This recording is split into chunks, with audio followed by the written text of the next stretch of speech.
Խաղաղ պայմաններում այս տարի արդեն 2 զինծառայող է մահացել մեր բանակում։ Պաշտպանության նախարարությունը բանակային վերջին ողբերգության մասին շաբաթ երեկոյան է հայտնել։ Թե ինչ հանգամանքներում է մահացել պայմանագրային Դավիթ Արմենի Մանուկյանը, չի մանրամասնում Սուրեն Պապիկյանի գերատեսչությունը։ Էսի չէ կատարվում, ոնց կարելի է մեկ ամսվա մեջ 2 զինվոր, 20 օրվա մեջ 2 զինվոր, այսպես մահանա հենց այնպես։ Եվ ոչ մի ինֆորմացիա չեն տալիս։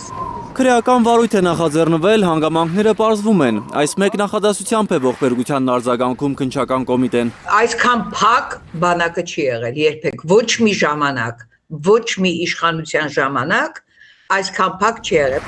Բանակում այս տարվա առաջին մահը հունվարի 14-ին էր։ Հրազենային վնասվածքով հայտնաբերվել է ժամկետային զինծառայող Վահան Պետրոսյանի անշնչացած մարմինը։ Ինքնասպանություն էր որակվել զինվորի մահը։ Մեկ մարդ կալանավորված է անզգուշությամբ ինքնասպանության հասցնելու համար։ Բայց սա էլ է պետության պատասխանատվության տակ։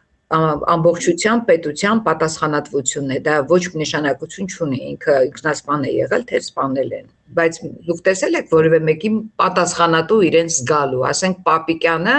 իրեն պատասխանատու զգա որևէ զինվորի մահվան համար։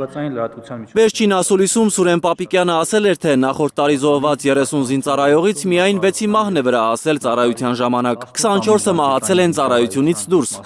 Իրավապաշտպան Ժաննա Ալեքսանյանի խոսքով իշխանությունների նպատակը միայն մահվան վիճակագրություն նվազեցնելն է։ Ըստ նրա, պաշտպանության նախարարը բանակի հարցերը թողած քաղաքական գործընթացներին է ակտիվ մասնակցում։ Բանակը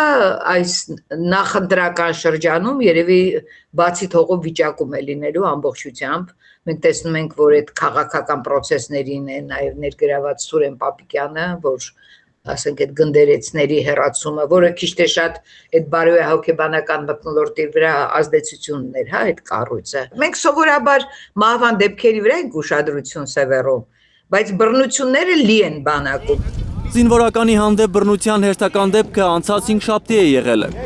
24-ամյա պայմանագրային զինծառայողի մի խումբ մարդիկ դաժանաբար ծեծել են Նուբարաշենի զորամասի մոտ։ Շամշյանքոմի տեղեկությամբ արդեն անգիտակից է եղել, երբ տեղափոխել են հոսպիտալ։ Սկանդալային այս պատմությունը պաշտպանության նախարարությունը չի մեկնաբանել։ Դեռ պարզ չէ, դաժան ծեծը պայմանագրայինի ծառայության ժամին է եղել, թե ոչ։ Նրա առողջական վիճակի մասին պաշտոնական տեղեկություն 3 շաբթի է սպասվում։ Հայլուրի տեղեկություններով զինծառայողի վիճակը ծանր է, աչքը վնասված է, տեսողությունը կտրուկ վատացել է։ Ու հիմա